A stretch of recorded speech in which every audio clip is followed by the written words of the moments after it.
we got that Taurus PT 24/7 Pro DS. Yeah, I'm gonna show you how to take it apart.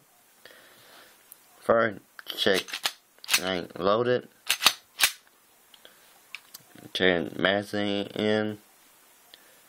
First thing to do, lock in and push the thing back, and this thing just pull it out.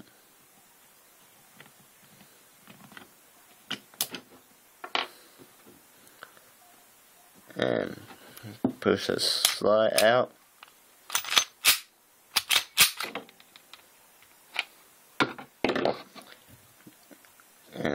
And next thing, take the spring out.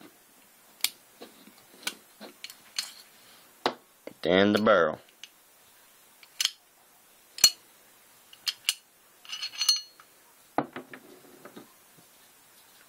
And stick it back together. Stick that barrel back in. Then the spring.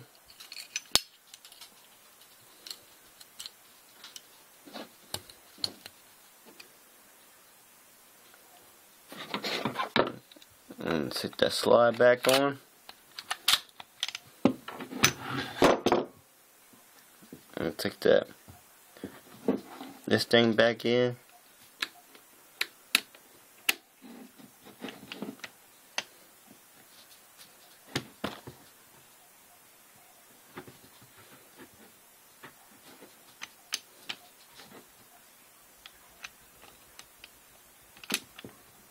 And push down and here click, and that's how to do it. And also please like, favorite, subscribe, and I'll try to make more videos out. Thank you.